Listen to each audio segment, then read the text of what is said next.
22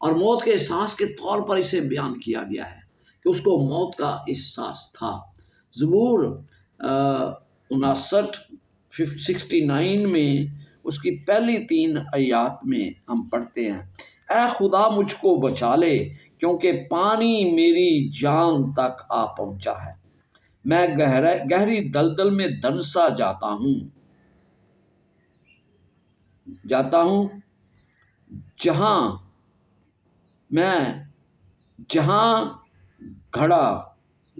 کھڑا نہیں رہا جاتا، میں گہرے پانی میں آ پڑا ہوں جہاں سیلاب میرے سر پر سے گزرتے ہیں۔ تیسری آیت، میں چلاتے چلاتے تھک گیا، میرا گلا سوکھ گیا، میری آنکھیں اپنے خدا کے انتظار میں پتھر گئی۔ تو اس سے آپ یسوع مسیح کی اس مصیبت کا اندازہ لگا سکتے ہیں جو اس نے آپ اور میرے لیے سہی۔ وہ کہتا ہے کہ اے خدا مجھے بچا لے۔ یسوع مسیح کی یہ دعا پہلی دعا نہیں تھی۔ یسوع مسیح نے گتسمنی کے باغ میں بھی یہی دعا کی تھی کہ یہ پیالہ مجھ سے ٹل جائے، لیکن یسوع مسیح کو جب یہ پتا چلا کہ یہ پیالہ لازمی طور پر انہیں پینا ہے تو اس نے اس سے بھاگنے کی کبھی بھی کوشش نہیں کی۔ ہر قدم پر اس نے اس کو قبول کیا، میں پیاسا ہوں۔ حقیقت میں یہ ہے کہ یسوع مسیح کا گلا سوکھا گیا، اس کی آنکھیں نم تھیں، اور وہ ہمیں بتاتا ہے کہ کس گہرے پانیوں میں وہ ڈوبنے کو ہے۔ وہ بیان کرتا ہے کہ سیلاب اس کے اوپر سے بہہ گیا لیکن سوکھے گلے کے ساتھ۔ زبور نویس آگے کہتا ہے کہ اس نے اپنی پیاس کی تسکین کے لیے ترس کھایا، انہوں نے ترس کھایا، اور پھر کیا لکھتا ہے کہ اس کو سرکہ دیا گیا جو اس نے چکھا لیکن پینے سے انکار کر دیا۔ عزیزو، جب ہم یہ دیکھتے ہیں وہ زہر جو کچھ اسے دیا گیا وہ زہر کی حیثیت رکھتا تھا اس وقت۔ میرے خدا کو جب اس سے خون بہہ رہا تھا، پسینہ بہہ رہا تھا، اس کے باوجود پانی نہیں ملا۔ کیوں؟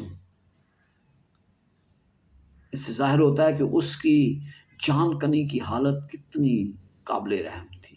اس نے یہ تمام کچھ برداشت کیا ہے، اور آج جب یوں ہی آپ ایسٹر اور یہ سب کچھ منانے جا رہے ہیں تو اس بات کو یاد رکھیں کہ یسوع مسیح آپ کے لیے پیاسا ہے، آپ کی وفاداری کا پیاسا ہے، آپ کی دعا کا پیاسا ہے، آپ کی جان کا پیاسا ہے، اور پھر سب سے بڑھ کر آپ کی نجات کے لیے پیاسا ہے، کیونکہ وہ آپ کے ساتھ وقت گزارنا چاہتا ہے۔ وہ چاہتا ہے، وہ اس کی محبت ہے۔ لیکن آدم اور حوا کو بھی انہی آزمائش کا سامنا کرنا پڑا تھا، لیکن ان کے لیے قابل برداشت نہیں تھی، جبکہ یسوع مسیح نے اس کو برداشت کیا، کیونکہ وہ بنی نوع انسان کی نجات کے لیے سب کچھ کرنے کے لیے تیار تھا۔ کیا آج آپ اسے قبول کرنے کے لیے تیار ہیں؟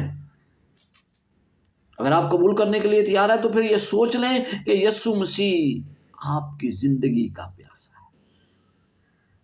اس کے پاس آئیں، اس سے باتیں کیا کریں، اس سے دعا کریں، اور جب یہ تمام کچھ آپ کریں گے تو یقیناً یسوع مسیح کا ساتھ آپ کے ساتھ ہوگا، اور آپ اس کی تکلیفوں کو اس ایسٹر پر محسوس کریں گے۔ آپ محسوس کریں گے کہ عید قیامت المسیح کے حقیقت میں معنی کیا ہے۔